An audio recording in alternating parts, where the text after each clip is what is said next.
দেশকে রক্ষা করতে ধানের শীষকে জেতাতে হবে, এর বিকল্প নেই বলে দাবি করেছেন বিএনপির ভারপ্রাপ্ত চেয়ারম্যান তারেক রহমান। বিএনপির দেশ গড়ার পরিকল্পনার শীর্ষ কর্মশালায় তিনি বলেন, একমাত্র বিএনপি জনগণের সামনে দেশ গড়ার কর্মপরিকল্পনা তুলে ধরেছে। তা বাস্তবায়নে বিএনপি জনগণের সমর্থন চায়। কোনো প্রতিহিংসার রাজনীতি নয়, দেশ গড়ার পরিকল্পনা বাস্তবায়নই বিএনপির লক্ষ্য। কামরুজ্জামান রাজীবের রিপোর্ট। বিএনপির দেশ গড়ার পরিকল্পনা শীর্ষক কর্মশালার চতুর্থ দিনে সারা দেশের যুব ও কৃষক দলের নেতাকর্মীরা অংশ নেন। এতে স্বাস্থ্য, শিক্ষা, কৃষি, কর্মসংস্থান সহ ৮টি খাতে বিএনপির কর্মপরিকল্পনা তুলে ধরা হয়। রাজধানীর কৃষিবিদ মিলনায়তনে কর্মশালার উদ্বোধন করে বিএনপির স্থায়ী কমিটির সদস্য মির্জা আব্বাস বলেন, সংস্কারের নামে একটি দল ক্ষমতায় যাওয়ার নিশ্চয়তা চাইছে। যারা সংস্কারের কথা বলেন ওনারা আসলে জানেন না কি সংস্কার করতে হবে।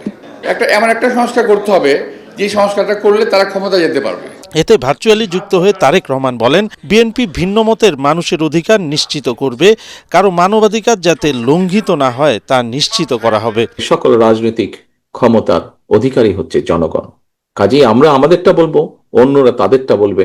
সিদ্ধান্ত নেবার মালিক বাংলাদেশের জনগণ। যে অবর্ণনীয় কষ্টের ভিতর দিয়ে, নির্যাতনের ভিতর দিয়ে, মানবাধিকার লঙ্ঘনের ভেতর দিয়ে সারা বাংলাদেশের বিএনপির নেতাকর্মীরা গিয়েছে, আমরা দেখতে চাই না আগামী দিনে এরকম ঘটনা বাংলাদেশে ঘটুক। হতে পারে সে ভিন্ন মতের মানুষ। তারেক রহমান বলেন, মানুষ তর্ক বিতর্কের রাজনীতি পছন্দ করে না, রাজনৈতিক দলের পরিকল্পনা জানতে চায়। বিএনপি ছাড়া আর কেউ কর্ম পরিকল্পনা দেয়নি। কোন রাজনৈতিক দল আপনাকে কোনো প্ল্যান দিতে পারে না, দেশের মানুষকে কোনো প্ল্যান দিতে পারে না, পরিকল্পনা দিতে পারে না যে দেশকে আমরা কিভাবে সামনের দিকে এগিয়ে নিয়ে যাব।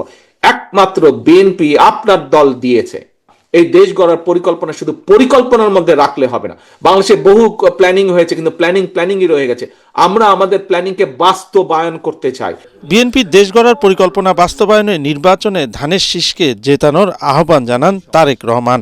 ধানের শীষকে জেতানোর মাধ্যমে জনগণের যে পরিকল্পনা, জনগণের পক্ষের যে পরিকল্পনা, সেটিকে বাস্তবায়ন করতে হবে। এর কোনো বিকল্প নাই। ধানের শীষকে জেতানোর মাধ্যমে দেশকে রক্ষা করতে হবে। কামরুজ্জামান রাজীব, এটিএন বাংলা, ঢাকা।